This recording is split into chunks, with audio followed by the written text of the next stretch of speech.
एक समय की बात है। एक छोटा सा बंदर था जिसका नाम मोती था। मोती बहुत ही नटखट और साहसी था। वह हमेशा नए नए रोमांच की खोज में लगा रहता था। मोती एक बड़े और घने जंगल में रहता था जिसे लोग जादुई जंगल कहते थे। इस जंगल में अनेक रहस्यमयी बातें थीं जिन्हें जानने के लिए हर कोई उत्सुक रहता था।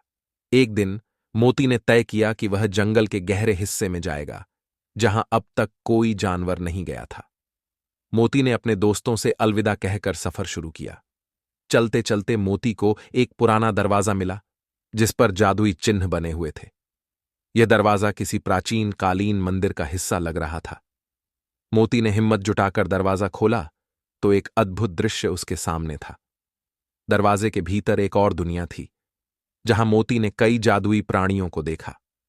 वहां एक जादुई हिला हुआ था जो मनचाही जगह पर ले जाता था। मोती ने उस हिले को छुआ और अचानक वह एक सुंदर सी नदी के किनारे पर था।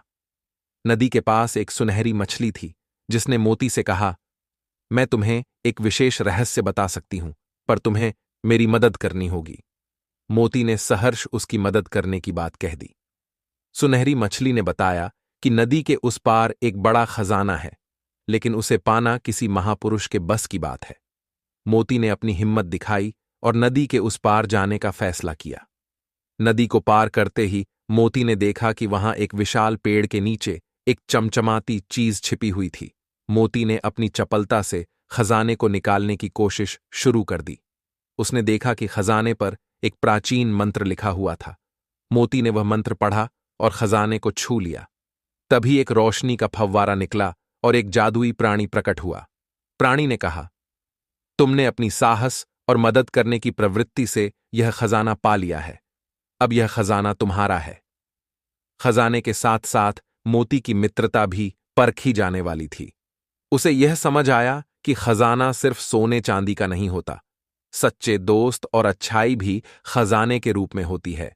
जब मोती जंगल से वापस आया तो उसने अपने सभी दोस्तों को अपने अभूतपूर्व अनुभवों के बारे में बताया। उसके दोस्तों ने उसकी बातें ध्यानपूर्वक सुनी और उसे इस साहसिक कारनामे के लिए सम्मानित किया। सबके सामने मोती ने घोषणा की कि वह खजाने का एक हिस्सा अपने दोस्तों के साथ मिल बांट कर इस्तेमाल करेगा। सबसे पहले उसने अपने दोस्तों को जादुई खजाना दिखाया और फिर उस खजाने से जो विशेष वस्तुएं थीं उन्हें उनके साथ बांटने का निर्णय लिया। उसने कुछ हिस्से का उपयोग जंगल के विकास और सुरक्षा के लिए भी किया। उसने कुछ धन से पेड़ों की रक्षा और जंगली जानवरों के लिए विभिन्न सहायता अभियानों की शुरुआत की। मोती की उदारता और साहस के चलते वह जंगल और उसके साथी जंगली जीवों के दिल में बस गया। अब हर कोई उसे एक महानायक के रूप में देखता था जिसने न केवल साहस का परिचय दिया बल्कि अपने दोस्तों और जंगल के भले के लिए काम किया। इस घटना के बाद मोती कभी कभी फिर से उसी जादुई दरवाजे से होकर अपनी रोमांचक यात्रा पर निकलता और नए रहस्यों की खोज करता। हर बार वह अपने दोस्तों के लिए नई नई कहानियां और उपहार लेकर लौटता। इस कहानी से हमें यही सीखने को मिलता है कि हमें हमेशा साहसी और उदार होना चाहिए। सच्चा खजाना वह है जो हमारी अच्छाइयों और हमारे दोस्तों के साथ साझा किया जाता है। हिम्मत और दयालुता से ही हम अपने जीवन को नया आयाम दे सकते हैं।